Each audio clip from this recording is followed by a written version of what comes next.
Welcome to the Proceedings podcast. I'm Bill Hamblet, the editor-in-chief of Proceedings at the U.S. Naval Institute. Good to have you on board, everyone. Today's episode is brought to you by Booz Allen. Booz Allen delivers outcomes with speed for the nation's most critical defense priorities. Work with solution engineers who use AI, cyber, and quantum to help warfighters collaborate faster with allies and partners from the open seas to the edge of space. Learn more at boozallen.com/defense. All right, my guest today is Navy Captain Matt Wright. He's a career Navy helicopter pilot. He's currently in training to be the Deputy Commander of Carrier Air Wing 3. He's also a member of our editorial board and the author of our Naval Aviation and Weapons Review in the March Proceedings.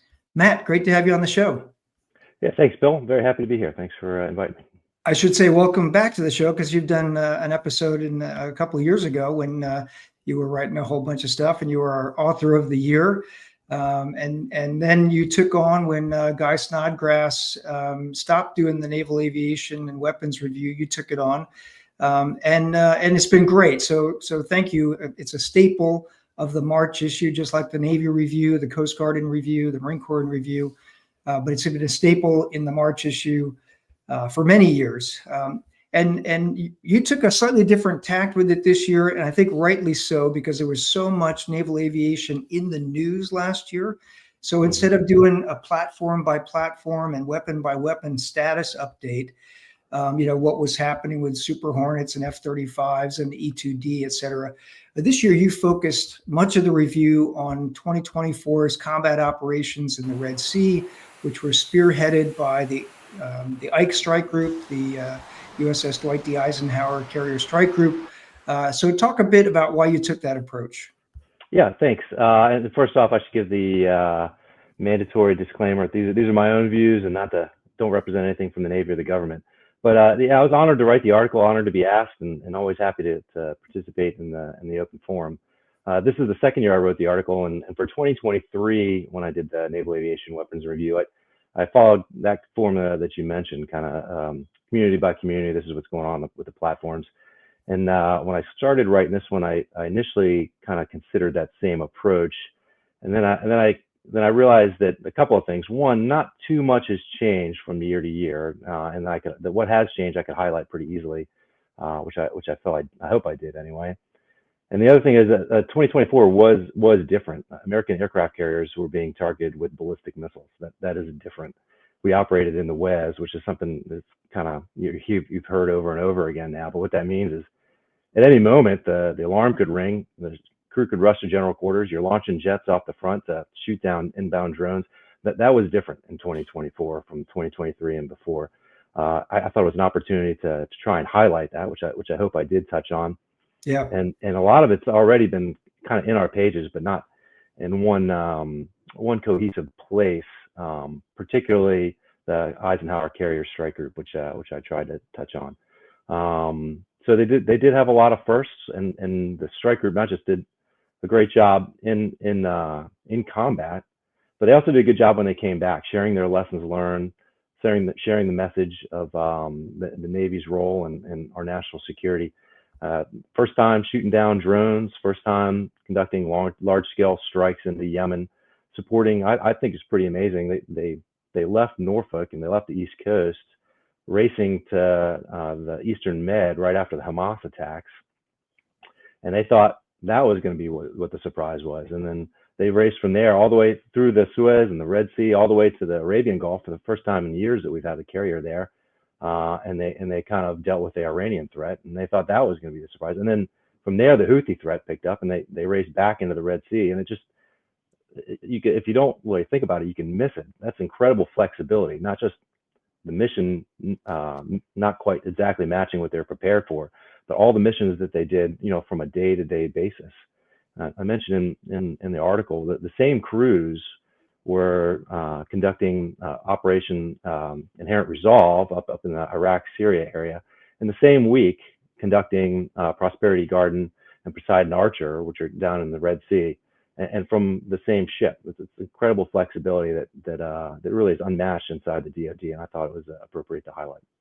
Yeah, and Prosperity Garden, that was the effort, the international effort to protect ships in the Red Sea from the Houthis, right?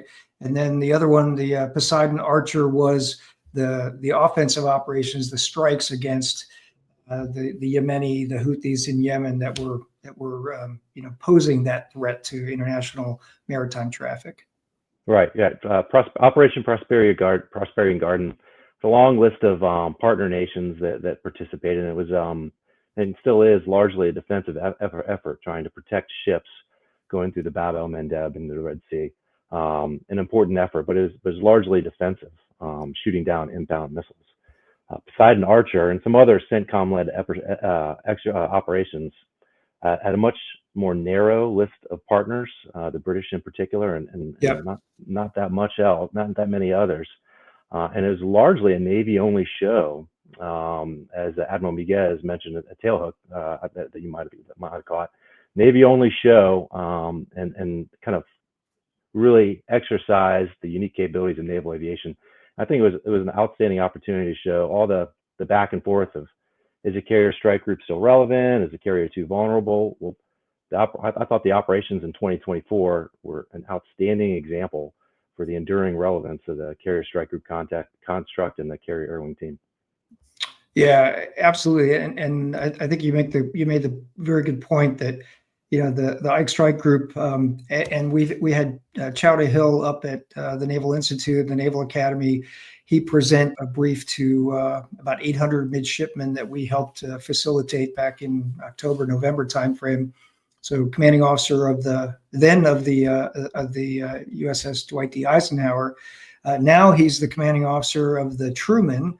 So he's back in the fray, back in the fight over in the Red Sea. But we have an article by him and by Rear Admiral Kayvon Hakimzadeh in the March issue as well, that talks about using social media in combat, right? And the lessons that they learned. And Chowder was amazing, as was Farva Price, his XO, at highlighting in real time what they were doing and the amazing work that their sailors were doing, right? So anyway, Chowder Hill is one of our favorite social media follows. If for our listeners and viewers, if you haven't found him yet, just do a quick search on Chowder, Chowdah, Chowder Hill, and follow him. You will not be disappointed. He's terrific. But so Matt, I remember back to my career, when something big would happen, for example, Desert Shield, Desert Storm, and then later on OIF and OEF, those operations, they would happen, and there would be combat operations. There'd be a lot of, to some extent, we know what to do, but there's also an extent of rapid learning, right? Mm-hmm. And then that translates back to the next carrier strike groups, the next ships that are preparing. So there's a lot of those lessons learned. It sort of shapes the message and the discussions around the waterfront. So the Ike Strike Group had Carrier Air Wing 3. Now you're preparing to be the deputy commander of Carrier Air Wing 3. So getting ready to join that air wing as it gets ready to do another set of workups. I'm just curious, how has the training and the conversation around what Carrier Strike Group has to get ready to do now, how has it changed in the last year, as you're getting ready to get into workups, as you're going through the F-18 Fleet Replacement Squadron, learning to fly the Super Hornet?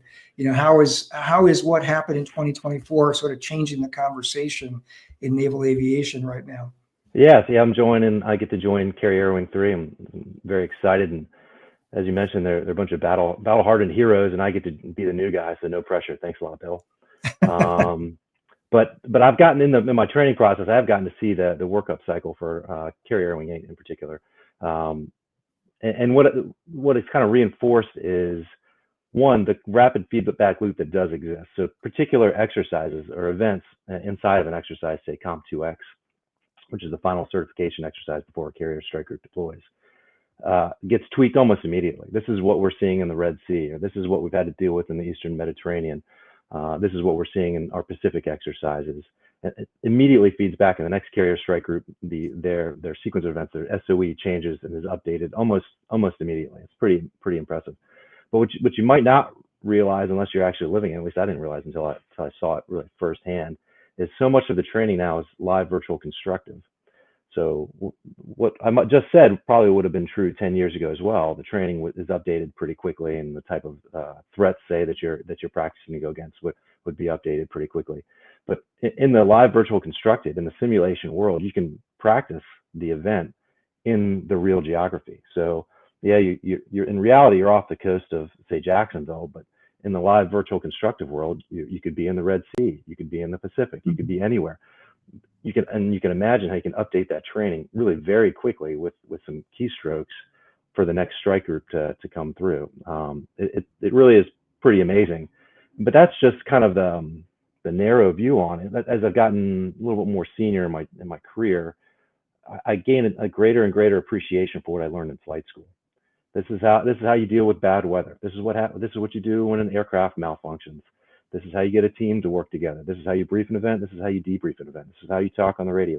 All these things, these are basic building blocks that we catch early in our career, and you don't even realize that you're doing it. A lot of times you're just trying to survive.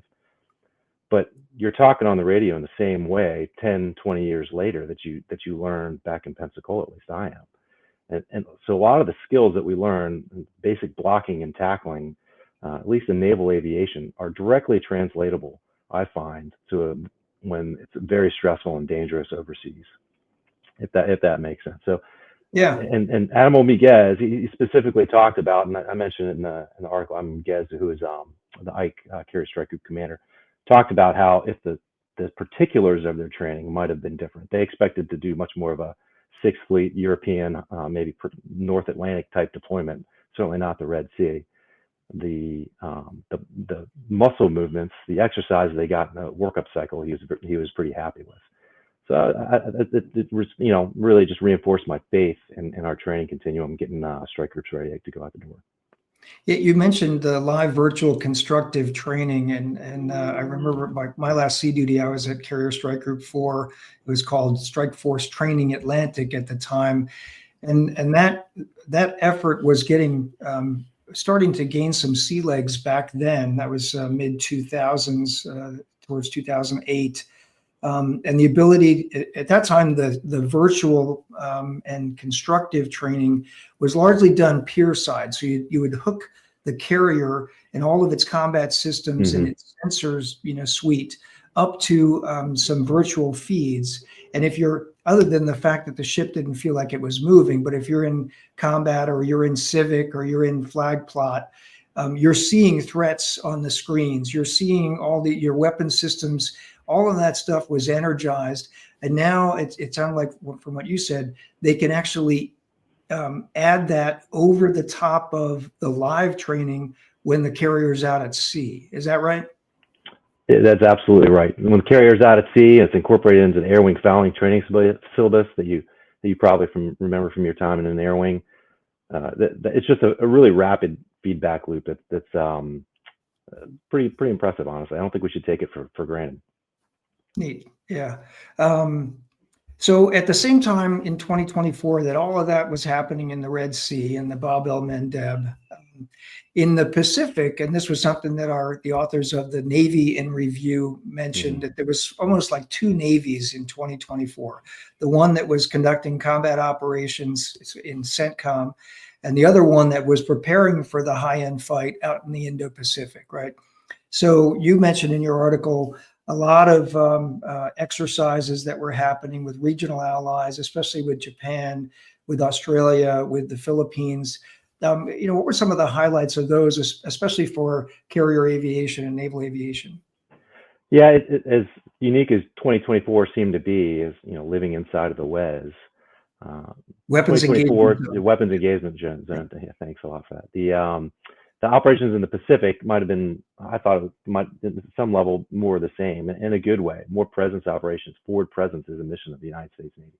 We were conducting it with carrier strike groups and all sorts of different ships. The exercises that you constantly have to do, particularly with our partners and allies, you have to keep in mind, even if it's the exact same exercise in 2024 that it was in, say, 2023 or 2022. It's just another RIM pack, right? You have to keep in mind the people in that RIM pack are new, that they weren't in the last RIM pack. Those relationships that you're forming, the training that each individual officer and sailor and pilot and SWO and everyone else is getting is for the first time for a lot of them. So it is worth keeping the drumbeat up, so you keep the strength that is in our alliance structure, our partner structure, is really a personal interaction. You have to keep that up over and over and over again. So in a lot of ways, it's more of the same in a very good way, I thought. And there was some back and forth. I can tell you, I'm here in Norfolk and expecting to deploy as an East Coast Air Wing. We still train for the Indo-Pacific, I can guarantee you. You train for a worldwide contingency operations. And the high-end fight, it really is targeted on China. It's no use dancing around that. So even if you're an East Coast deployer, we're still thinking about what happens if we go to the Pacific. So there is back and forth. It's not necessarily just an East Coast Navy and a West Coast Navy in that respect, but also those carriers under the Teddy Roosevelt, the Abraham Lincoln. Those are West Coast carriers that conducted operations in Fifth Fleet that were pulled over, particularly when the Eisenhower had to leave in the second half of 2024. So I understand there are kind of two different operational structures between Fifth Fleet and Seventh Fleet, which would make sense. But it's a lot of the same. It's the same ships and a lot of the same people kind of going back and forth and preparing for either war. Yeah, no, that's a great point. And I didn't mean that it's really is like, two separate navies. It's just that, what was happening, I guess in the Navy in review, that's how they put it. It was like almost as if there was sort of two different distinct navies in terms of what they were doing, in 2024. Just kind of an interesting way to sum it up. Your article, you don't go into the eaches of the programmatics of, the weapon systems, but you do talk about the expenditure rate. And there was a lot of senior Navy leaders, publicly mentioned the fact that, in the WEZ, the weapons engagement zone, in the Red Sea, the Bab el-Mandeb, facing the Houthis, both the expenditure of defensive weapons, so standard missiles shooting down those Houthi ballistic missiles or the drones that were coming in, or the air-to-air missiles that were coming off of the rails of Super Hornets against those same threats, or the offensive weapons, be it TLAMs or be it Joint Direct Attack Munitions, JDAMs, that were being dropped on Houthi targets. The Navy was expending a lot of weapons in those operations, that Poseidon Archer specifically. So you said in your article, the Ike Carrier Strike Group fired more than 80 air-to-air missiles, 350 air-to-surface weapons, and about 100 ship-launched Standard and Tomahawk missiles. And then later, after the Ike Strike Group got back, Admiral Paparo, the Indo-PACOM commander, said he was concerned about magazine depth, right? Can you share any news about efforts to restock those weapons, procure new weapons? There was one notable, very cool new weapon that was unveiled. I think it was during RIMPAC that got a lot of attention. Talk about that for a minute, if you would. Yeah, particularly the RIMPAC was kind of the debut, the public debut of the AIM-174 Bravo. It's an air-launched version of the Standard Missile 6, SM-6. Much longer range than any other air-to-air missile that was currently in the inventory before that. Particularly the AIM-120 AMRAAM was kind of the standard beyond visual range missile that the Navy and the Air Force would use. The AIM-174 is I don't know if it was a coincidence or probably not. After the SM-6s were so successful in the Red Sea, combat tested in the Red Sea, the Navy shows off that we have this air-launched version of it that we're now hanging off our Super Hornets, and it's operational. And that's basically all that's publicly known, what I gave to you right there. As far as the inventories, it's obviously there's some sensitivity behind how many weapons were launched, how many weapons remain. But I thought it was notable that Admiral Paparo did start talking about that, his concerns about the weapons stockpile across the DoD. It's not just this is how many AMRAAMs Indo-PACOM has, this is how many UCOM have, this is how many the CENTCOM have. These are somewhat liquid assets that can move across borders, right, across AORs. So he was expressing his concern around the entire world, how many weapons were available for his fight that he's constantly preparing for and concerned with. And also, I think I feel it'd be appropriate. It was Ward Carroll. That was the first time I saw him talk about that on Ward Carroll's podcast, his old buddy years I know. So shout out to Ward. But I thought that was, and then he later on followed that up with testimony and with some think tank discussions as well. So we can talk about it openly. And then I did read back, as long ago in my memory, but my article last year about 2023, it talked specifically how the Navy's budget was looking to restock weapons. It's looking to restock those JDAMs, the standard missiles, the AMRAAMs, all the Sidewinders, all the missiles that we just discussed before the Red Sea operations. And the Navy was already trying to restock that just to make up for past deficits. And then 2024 happens, and we shot a lot of those that we were already trying to build up the stockpile for. So it's an understandable concern. It is also worth highlighting, I think, the other side of that. We had some combat use of some advanced weapons, some JSOW-C, some ARGMs. First time AGM-114 kilos used against small boats when helicopters took out Houthi assault vessels that were trying to kidnap a civilian vessel. We got some great experience with these weapons and real confidence building that they're actually going to work in the real world, not just on a test range. Yeah, that's a great point. And I remember the JO panel out at Tailhook in Reno last August. There was, and it wasn't just the Hornets. There was, the Growlers, the Super Hornets, the helicopters. There were notable firsts, and as you pointed out, I think Admiral Miguez was the one who might have said, there's tremendous value in actually pulling the trigger in combat and then having the weapon come off the rails and do what it's supposed to do. That's very affirming, right? And right. So, it's one thing to test something out on a sterile, test range, but another thing, when you got JOs who are, up flying a mission and they have to pull the trigger and it's unscripted and, hey, look at that, it worked. Yeah, Admiral Miguez definitely touched on that, but I thought he was almost outdone by one of his JOs on the panel. We talked when they were talking about retention and morale after a long deployment, and he said pulling the trigger is pretty good for morale, and I thought that was kind of a good underline for that strike group's deployment. Yeah. So going back, 6-7 years ago, there was a lot of concern about, in naval aviation specifically, there was a big focus, and I remember Defense Secretary Mattis put the onus on the Navy on Super Hornet readiness, right? And there was a goal set. I think it was 381 mission capable Super Hornets was the target, and then heaven and earth were moved to reach that target. How's readiness across the aviation fleet these days? Is it up there, or is that target, that sort of high level target, being pushed down to all the different type model series? Yeah, it was 341. That was the magic number. 341. You see it all over the place. And I was on the outside of that. I was a helicopter CO at the time, and I was really only tangentially involved. But that's kind of the point of what I'm going to say here. In 2019, it was 341 for the Super Hornets. Period. All stop. It's going to happen, and it did happen, and it's been sustained. It's broadly been sustained. It was 80% target at the time, up aircraft, and I think we've moved it to 90% as the target.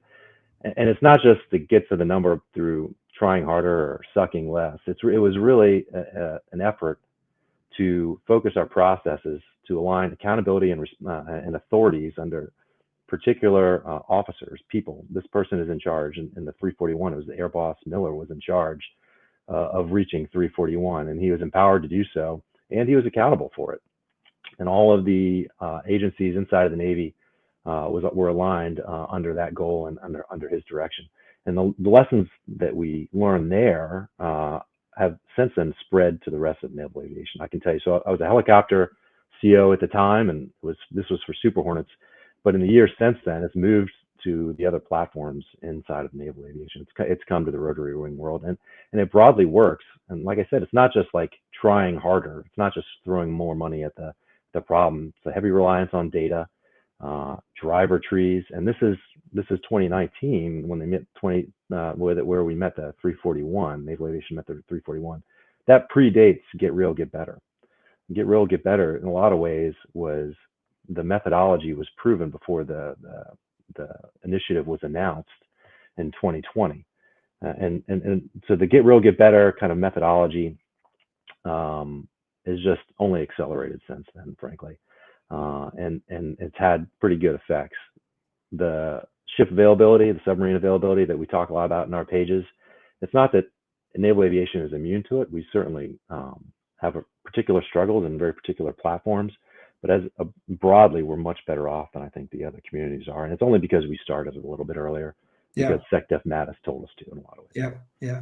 Well, I know at the Surface Navy Association's annual symposium back in January, then CNO Franchetti, who had set an 80% readiness goal across the Navy for all platforms, she held naval aviation up as the example to follow for surface ship maintenance, and she mentioned that on the data side, on the process side, learning some things from industry. For aviation, it was the airline industry. That there was quite a bit of consultation done with companies like Southwest Airlines. Hey, how do you do it? How do you ensure the high level of readiness? Of course, there's difference between 737 commercial jets and Super Hornets, but still there's some applicability to the processes. Anyway, she mentioned that back in January. I thought it was pretty notable that for a SWO to recognize that aviation has kind of led the way here, and we other communities can learn a lot from that. So I would be remiss if I didn't mention the fact, and you said you were a helicopter pilot, commanded a helicopter squadron, and you've been selected to be a deputy commander of an air wing, which is unusual. I don't know if you're the first, but it's fairly unusual for a helicopter guy to get a transition and to be a DCAG, and you'll eventually be a CAG of Carrier Air Wing 3. What's it been like to get in the cockpit of a Super Hornet or whatever? Are you also learning? Are you spending time in the E2D as well? Yeah. How's it been? It's been great. It's been awesome. I guess I should elaborate on that. As far as being the first, I'm not the first. When I was pretty excited when I was selected, and sharing the great news with my parents. Tell them this is pretty unusual, I can tell you. And it's interesting. So you're the first? I was like, no, I'm actually the third. And they're like, oh, well, what's the big deal?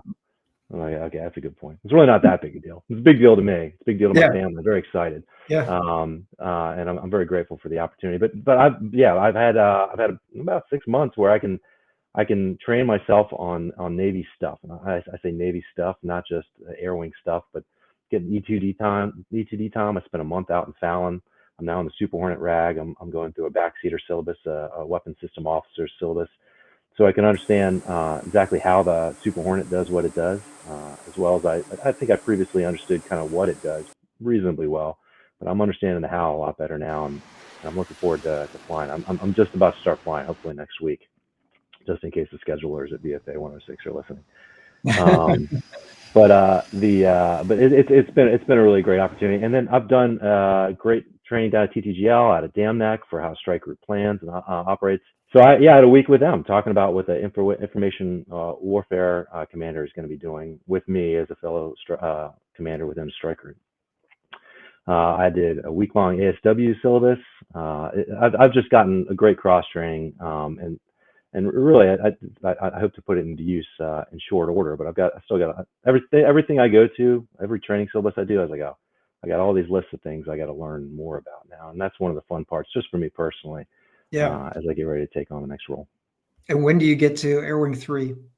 June. I'm scheduled to start as DCAG in June. Got it. So 2.5, 3 months from now. Yeah. Good for you. Yeah. We're getting to the end of the show here. I wanted to, you mentioned a little bit in the article, but unmanned aircraft, unmanned aviation for naval aviation. Where's that going? What's new in the unmanned, sphere of things of naval aviation? Yeah, we're making some progress. I can tell you, I was a helicopter pilot, but I was also a UAV operator as a fire scout. air vehicle operator in a previous life. So I've got some background in this. The Navy is making progress. It can be frustrating sometimes, but the MQ-4 Triton in particular is really only expanding orbits and expanding capabilities, particularly out of Guam, but we're also moving to Sigonella and Sicily as well. So it's an MQ-4 large ISR platform with long endurance. So they're having success there. The Navy divested from the MQ-8, which I understood, but it's always sad to see one of your old platforms be retired. And That was the really, Fire Scout. the Fire Scout, that's right. Yeah, the Fire Scout. There are two versions. There's the MQ-8 Bravo, which I operated, and MQ-8 Charlie, which is like a Bell 407. Looked just like News Chopper 5 that you would see flying over your city, but except there was fuel where the pilots would sit. But we've decommissioned those and are kind of moving on, largely because they were tied to the Littoral Combat Ship mission modules, which you can read about in our pages. No problem, I'm sure. But the wave of the future is the Stingray, the MQ-8 Bravo. I'm sorry, the MQ-25 Bravo Stingray. It's under development. Air Boss Cheever has said you can quote them that we're going to fly it in 2025 and it's going to be on the carrier in 2026. It's not easy to do. It's a new technology and a new operating kind of way of operating, but in some ways we do have experience with this. First unmanned aircraft operated off an aircraft carrier 10 years ago, and we kind of went back to the drawing board with the Stingray, and we're pushing that thing forward now. So really, it's going to be operational in the next year or two, and that's about all I have to report on that, honestly. Got it. Yeah, and the so the Stingray, as far as I know, the plan is to put eventually put three or four on every aircraft carrier. Right. And the starting mission is going to be air-to-air refueling, and so you get the Super Hornets that are currently doing a lot of air-to-air refueling out of that mission, and make the MQ-25 either a recovery tanker or a mission tanker. It's supposed to be able to give, I think it's like 15,000 pounds of gas at a range of 500 miles or something. It's a lot of gas in the air.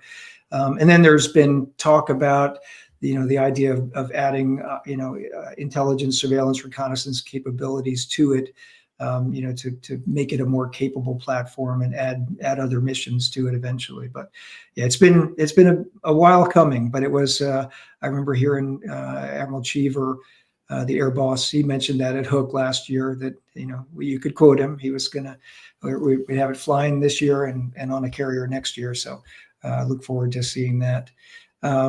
Matt, you show up to our viewers here as Nilla, not Captain Matt Wright. So your call sign is Nilla. Is there a story there? Yeah, there's a story, but it costs you a beer, so I'll collect some other time. All right. But I'll warn you and anyone else, it's the opposite of interesting. Well, I hope you can come up for our annual meeting at the Naval Institute on May 14th. That's a good segue here. I needed to mention that for our events and conferences team. The Naval Institute annual meeting, May 14th. It'll kick off about 1600 in our Jack C. Taylor Conference Center. It goes to probably 8 p.m. We'll have, the state of the Naval Institute. We're going to have a panel discussion on shipbuilding. We'll honor our authors of the year for Proceedings, Naval History, and the Naval Institute Press. We'll also honor some essay contest winners. The joke among our staff is, if you're a member of the Naval Institute, you more than get your annual dues back by coming to our annual meeting at the open bar and the very heavy hors d'oeuvres. It's great food and drink, and it's open to all members. So if you're a member out there, you'll be getting an invitation very soon to the annual meeting. If you're not yet a member, become a member, and then you'll get an invitation, and you should come and join us on May 14th. It's a good event. Well, Nilla, it's been great to have you on the show again. Thanks for writing the annual aviation and weapons review. It was a great review, and I think you very well encompassed all the stuff that was happening in naval aviation last year. I look forward to what you're going to write again for us next time. Yeah, thanks, Bill. It's great to join you. All right. Good luck with all your training, and hope to see you on the 14th of May. All right. Beat Army. Beat Army, beat Army. All right. Well, that wraps up another episode of the Proceedings podcast, brought to you by Booz Allen, delivering outcomes with speed for the nation's most critical defense priorities. Work with solution engineers who use AI, cyber, and quantum to help warfighters collaborate faster with allies and partners. From the open seas to the edge of space, learn more at boozallen.com/defense. Until next episode, remember, victory begins at the Naval Institute.